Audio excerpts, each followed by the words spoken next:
Nosotros vamos a continuar dándole la bienvenida. Tenemos ya al especialista Raji Burhum. Hemos conversado antes sobre pues estas curvas y evidentemente nuestra última conversación, Raji, ¿cómo está? Iban por el lado de, en todo caso, darle la bienvenida a estas últimas medidas focalizadas que se habían tomado. Recuerdo que usted en ese momento había dicho que era la primera vez, en todo caso, que se estaba haciendo esta diferenciación. ¿Cómo toma estas últimas medidas, pues ya de confinamiento mucho más severas? Hola, buenas noches. Primero creo que aquí no hay ninguna sorpresa con lo que está pasando. Básicamente era algo de esperarse. Los números han ido subiendo constantemente desde noviembre, lo hemos estado alertando. La curva de fallecidos diarios ha ido empinado. Sí pienso que una evaluación de la situación cada 2 semanas es un periodo un poco largo, debería ser un poco más corto.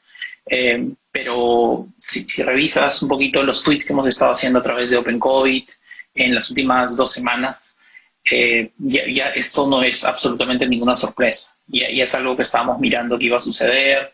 Estaba claro, al revés, existía un poquito de digamos, estrés o de ansiedad de que no se estaba modificando la situación debido a la rapidez de todos los indicadores en general, ¿no? El incremento en positividad, el incremento en valores de R, el incremento en muertes diarias. No hay absolutamente ninguna sorpresa que eso está sucediendo en este momento.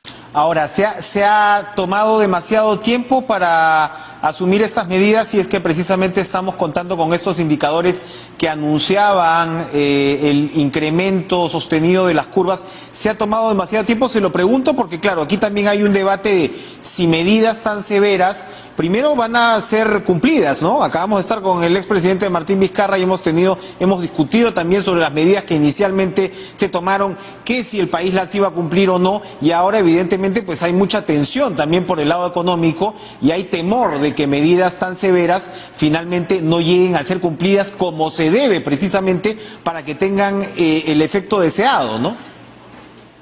Sí, bueno, en la situación actual, ¿no? Cuando estábamos, si miras los semáforos epidemiológicos que nosotros manejamos en Open COVID Perú, las regiones en rojo son las que están actualmente en cuarentena, ¿no? Uh-huh. En nuestro semáforo no tenemos indicadores de empleo o económicos. Por supuesto.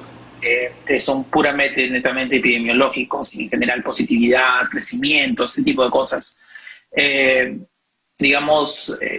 No creo que ninguna medida en este momento va a desacelerar la situación mañana o pasado uh-huh. mañana o en 5 días, ¿no? O sea, el resultado de cualquier cosa que estamos haciendo es básicamente lo vamos a ver en 2 semanas.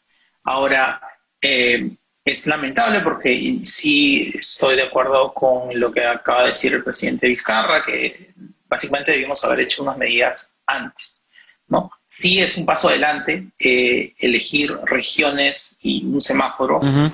Pienso que todavía podríamos separarlo un poco más y mirarlo a nivel de provincia por lo menos, pero lamentablemente, de nuevo, como digo, no hay sorpresa. La cantidad de casos por cada 100.000 habitantes de los diferentes distritos y provincias es demasiado alto, ¿no? Tienes algunas que están encima de 500, 400. Cuando te digo que números normales de 80 casos por 100.000 habitantes ya es preocupante. Estamos viendo números de 350, 320.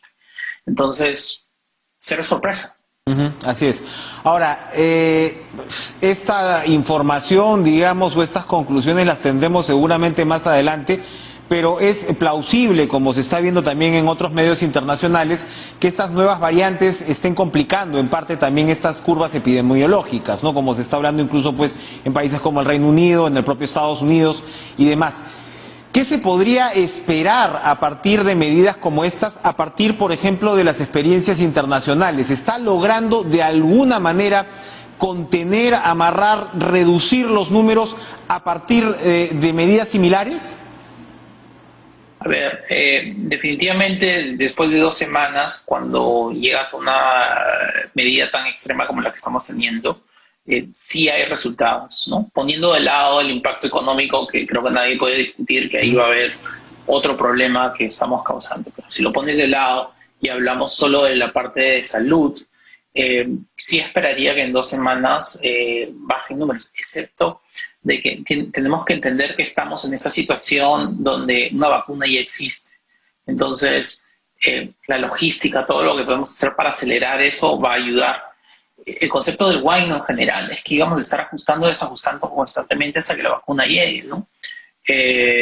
Y esa es la situación en la que estamos, ¿no? Tenemos que, sí pienso yo que habría que desglosar un poquito más, que todavía mirarlo a nivel región tal vez es demasiado restrictivo, mirarlo a nivel provincia tal vez sería una manera de reducir el estrés económico en otros lugares, porque no todas las provincias tienen los mismos números, ¿no? Te doy un ejemplo, por ejemplo, cuando hablamos de Ancash, ¿no? Sí tiene números complicados, pero solo es Nuevo Chimbote, Chimbote y Huaraz. Y las otras provincias no tienen pruebas o no tienen casos remotamente similares a los que tienen esos 3 distritos. Entonces la pregunta que nos tenemos que hacer es, ¿queremos poner cuarentena todo Ancash o solo esos 3 distritos, ¿no? Y lo mismo podemos estar haciendo absolutamente con cada región. Cuando miramos a nivel región siempre es un área más grande, es más fácil de manejar porque estás hablando de una región completa, pero al mismo tiempo estás hablando del estrés económico que pones en la región completa cuando tal vez solo necesitas ciertos distritos, ciertas provincias. Estamos en medio de una campaña electoral y evidentemente el tema pues de la fecha de las elecciones está en debate. La respuesta estándar a una situación como esta es, bueno, los plazos tienen que respetarse a rajatabla en una democracia. Y hay quienes señalan que, oye, comencemos a ver también lo que está pasando en otros países. Yo estaba revisando algunos datos, se han realizado aproximadamente 100 procesos electorales desde que se inició la pandemia, pero otros 75 han sufrido algún tipo también de postergaciones. ¿Qué nos dice también la experiencia alrededor de los procesos electorales como factores complicados de contagio? Estamos hablando de movilizaciones literalmente de millones de personas. Yo creo que hay que mirar ese tipo de decisiones dentro del contexto de Perú. Si tú miras esos países que han tenido postergaciones, también la pregunta que tienes que hacer es cuántos de ellos han tenido cambios de presidentes o fricción con el Congreso como lo hemos tenido nosotros, ¿no? O sea, vivimos en una coyuntura donde lamentablemente la fricción y las interacciones entre los diferentes políticos en general es inestable. Y para mí, mi opinión personal como ciudadano, de extender esas elecciones dentro de la coyuntura de sabemos la fricción que existe, solo está invitando una narrativa de problemas políticos que no queremos tener.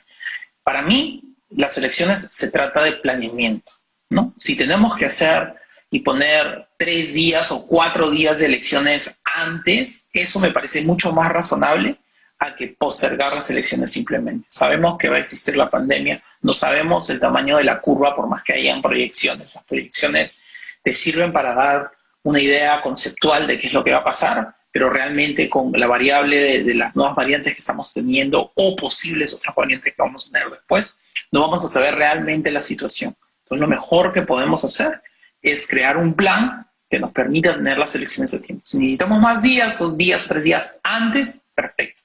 En el momento que empezamos a postergar, ahí van a venir todas las cargas políticas, que quieren quedarse, que dictadores, que esto, lo otro, y vamos a entrar en otra situación totalmente tóxica.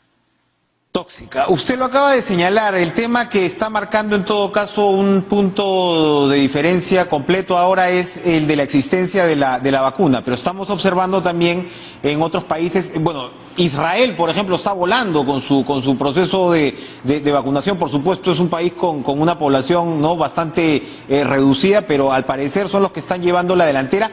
Y países muy desarrollados, en realidad, incluso me refiero a países muy desarrollados, están teniendo graves problemas de logística, por supuesto, para correr lo más que se pueda frente pues a esta pandemia que no se detiene. ¿En qué momento es que las proyecciones y las curvas nos dan, digamos, cierta luz, no digamos al final del túnel, pero poder ya ver una luz en medio de este recorrido más marcado. Ahorita estamos acompañando las vacunaciones con el incremento de contagios y de fallecidos en todo el mundo. Sí, ahí también tiene que ver bastante con el porcentaje de gente que vas a necesitar vacunar para poder mirar un descenso.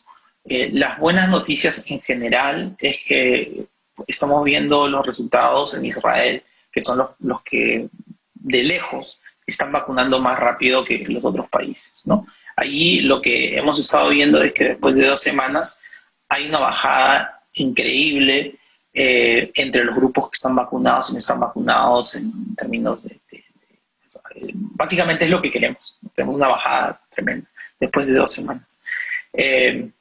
Idealmente, para Perú lo que querríamos es básicamente empezar con algo de vacunar las zonas con prioridades basados en dónde es que queremos empezar a ver esa reducción.